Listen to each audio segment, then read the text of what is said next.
They didn't just bury him. They tied his feet together, drove a stake through his chest, and cut off his head, then placed it between his thighs. This wasn't punishment.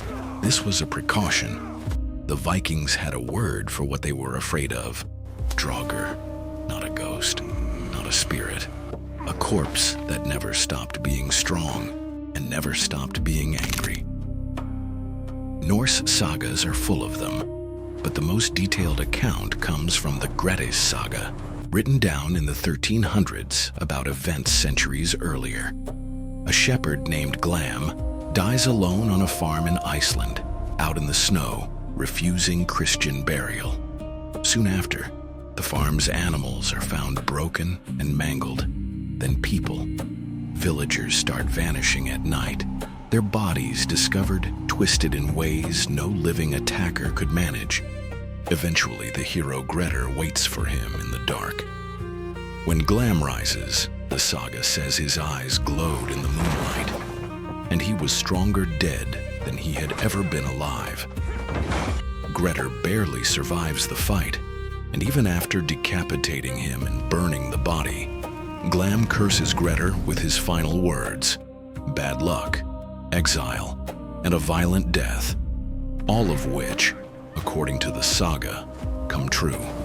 Grettir killed the Draugr, then spent the next 20 years living like one, an outlaw, driven from every hall, neither fully part of the living world nor allowed to leave it. Glam was just one. The sagas record dozens, wanderers, and those who never left their tombs at all. Not all Draugr wander. Some stay put, guarding what they refuse to leave behind. The Hromundir Saga, a later legendary saga rather than a family history, tells of Thrain, a berserker buried inside his own burial mound with a hoard of treasure. Centuries pass. Nothing about him decays. When the hero Hromundir finally breaks into the mound to take the gold, Thrain is still sitting upright on his throne of grave goods, waiting, and the fight that follows happens entirely inside the dark of the tomb. No escape, no open sky, just a living man trapped in a stone chamber with something that was never going to let the treasure go. The Draugr wasn't imagined as a spirit passing through walls. Sagas describe them as heavier in death, swollen and blue-black, crushing men, riding rooftops, driving people mad with fear alone. Some accounts say a Draugr could grow in size the longer it walked. This was a body doing violence, not a ghost haunting a memory. But here's what the sagas understood that we tend to miss. The Norse didn't fear the Draugr because it was violent. They feared it because it was wrong. The dead were supposed to leave, to cross into hell, to take their place in whatever realm their life had earned. A Draugr hadn't done that.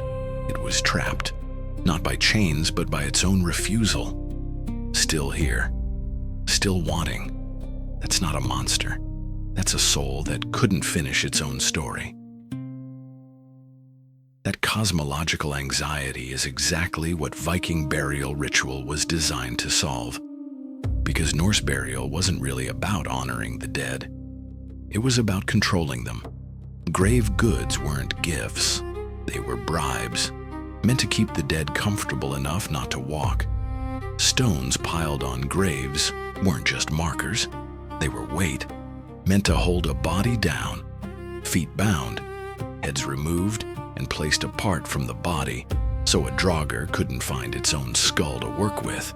The saga's name who was most at risk. The people most likely to become Draugr weren't villains. They were the wealthy, the powerful, the ones with the strongest grip on life. Men who refused to release what they owned, even in death. The sagas aren't warning you about monsters. They're warning you about what happens when a life ends before the grip does. The Draugr wasn't an exception.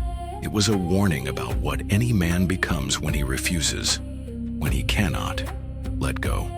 If you want to see what happened when the Vikings decided a body wasn't the only thing that needed to be buried, but the person's name too.